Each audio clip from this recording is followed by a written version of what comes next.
Okay so welcome back. हम देख रहे थे नवंबर 23 attempt CA intermediate costing RTP. पहले दो क्वेश्चंस हमने देख लिए थे। अब चेक करते question number 3 which is based on overheads. बहुत ज़्यादा सिंपल क्वेश्चन है, 8 से 10 नंबर के लिए एग्जाम में आ सकता है। Let's check it out. The following particulars refer to process used in the treatment of material subsequently incorporated in a component forming part of an electrical appliance। Useless data है, relevant data है। हमें cost दे रखी है, costing करना है हमें absorption costing method से। The original cost of the machine used purchase in June 2018 was 10 lakh. हमने एक मशीन खरीदी है जिसकी कॉस्ट है 10 लाख रुपए। कितने की है? 10 लाख की है। एस्टिमेटेड लाइफ दे रखी है 10 ईयर और रेसिडुअल वैल्यू दे रखी है 10,000।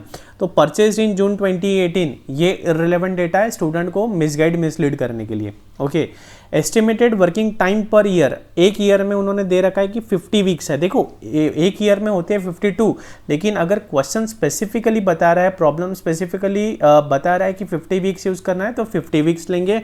और एक वीक में होते हैं 44 आवर्स क्वेश्चन ने दे रखा है। तो टोटल आवर्स कितने हो गए हमारे पास? 2200। अब इसमें से मेंटेनेंस के लिए 200 आवर्स वेस्ट हो रहे हैं। मेंटेनेंस के लिए कितने आवर्स वेस्ट हो रहे हैं? 200। तो प्रोडक्टिव आवर्स कितने हो गए हमारे पास? 2200 माइनस 200। अब इसे ध्यान रखना है, बहुत इंपॉर्टेंट एडजस्टमेंट है। इसे स्टार मार्क कर दो, पूरा मिस्टेक स्टूडेंट यही करेगा। No other loss of working time expected. Setting up time estimated at 100 hours is regarded as productive time.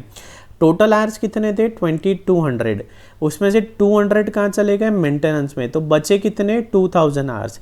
अब उसके अंदर भी ये कहते हैं कि 100 आवर्स हमारे कंज्यूम हुए हैं सेटिंग अप में। 100 आवर्स हमारे कंज्यूम हुए हैं सेटिंग अप में। तो टोटल प्रोडक्टिव आवर्स देखा जाए तो वैसे कितने होना चाहिए था? 1900।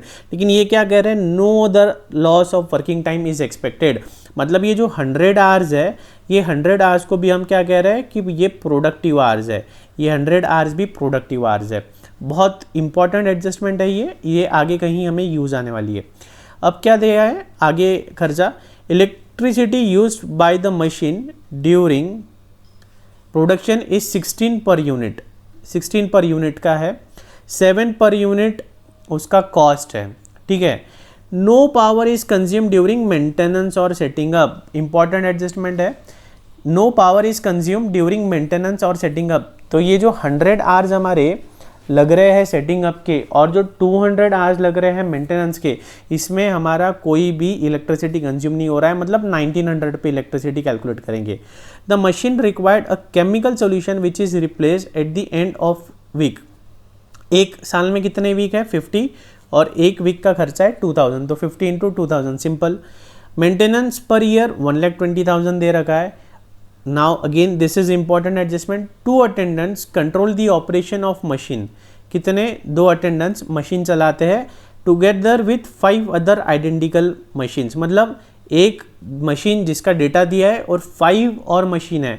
तो टोटल कितनी मशीन हो गई? 6 मशीन। टोटल कितनी मशीन हो गई? 6 machine. There combined weekly wages, दोनों का एक हफ्ते का सैलरी कितना है? 9000। तो साल भर का कितना हो जाएगा? 9000 इंटू एक साल में है 50 हफ्ते इंटू 50 वीक्स। तो ये हो गया उनका साल भर का सैलरी। और पर मशीन कॉस्ट निकालनी है तो डिवाइड बाय 6, क्योंकि 6 मशीन्स है। ओके। और department and general works overhead हमें दे दिया है 20,000। Okay. You are required to calculate the machine hour rate of operating the machine. बहुत सिंपल है, मशीन आर रेट निकालना है ऑपरेटिंग मशीन को ऑपरेट करने का। तो 1 बाय 1 करेंगे, सीधा सीधा एक एक पॉइंट पड़ेगी और उसे ऐड करते जाएंगे। सबसे पहले क्या दिया है? मशीन दिया है। तो मशीन का क्या ऐड करते हैं हम? डेप्रीसिएशन। मशीन का क्या लेते हैं हम लोग? डेप्रीसिएशन। तो डेप्रीसिएशन, ओके, हम लेंगे डेप्रीसिएशन। तो डेप्रीसिएशन कैसे कैलकुलेट होगा? स्ट्रेट लाइन में। मशीन कितने की थी हमारी? 10 लाख की मशीन है। रेसिडुअल वैल्यू कितनी दे रखी है? 10,000 दे रखी है। और यूज़फुल लाइफ कितनी दे रखी है? 10 ईयर्स। यूज़फुल लाइफ दे रखी है 10 ईयर्स। तो ये कितना आ गया हमारा? 99,000। डेप्रीसिएशन आ गया हमारा 99,000 का। ओके, नेक्स्ट पॉइंट देखेंगे 1 बाय 1। इलेक्ट्रिसिटी दे रखी है कितनी? टोटल कितने आवर्स है? 2200 आवर्स है ना। लेकिन उसमें से 200 मेंटेनेंस में चले गए, 100 सेटिंग अप में चले गए, तो कितना बच गया है? इलेक्ट्रिसिटी टोटल आवर्स थे 2200, उसमें से 200 चले गए मेंटेनेंस में, 100 चले गए सेटिंग अप में, ठीक है, इनटू कितना है रेट क्या दे रखा है कि पर यूनिट पर आवर कितना लग रहा है? 16 यूनिट 7 के रेट से, तो इंटू 16 इंटू 7 इंटू 16 इंटू 7 कितना आ रहा है ये? 2,12,800, 2,12,800। एक एक पॉइंट पढ़ना है और उसे सॉल्व करते जाना है बस।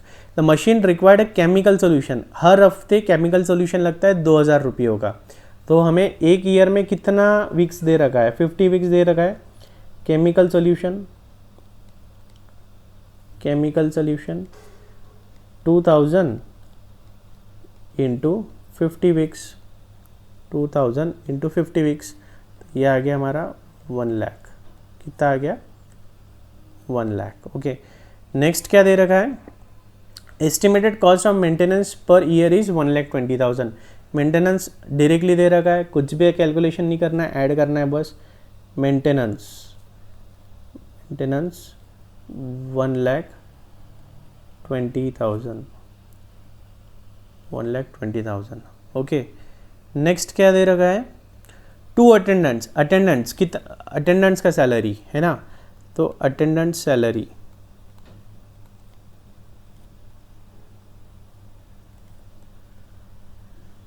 ठीक है, कितना है?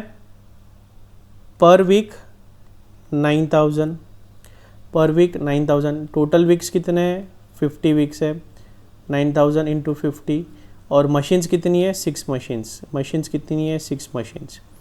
तो 9 5 ज़ा 45, 4,50,000 डिवाइड बाय 6 कितना आ रहा है? वो 75,000, 75,000। ओके, लास्ट 6th पॉइंट क्या दे रखा है? Departmental and general works overhead दे रखा है 20,000। 6th है ओवरहेड्स, ठीक है, कितना दे रखा है? 20,000। अब देयरफॉर टोटल ऑपरेटिंग कॉस्ट आ जाएगी हमारी। टोटल ऑपरेटिंग कॉस्ट कितनी आ गई? ये सारी 99,000, 2,12,800, 1,01,20,000, 75,000, 20,000 सबको टोटल अप कर लो, सब ऐड अप कर लो, तो ये आ रहा है 6,26,800। 7th पॉइंट लिखो, नंबर ऑफ आवर्स। आवर्स कितने हैं हमारे पास? आवर्स है हमारे पास 2,200। Therefore operating cost per hour, machine hour rate of operating machine, तो मशीन आर रेट कितना आ जाएगा? 6,26,800 डिवाइड बाय 2,200, यह आ गया ₹313.40। सिंपल है एकदम।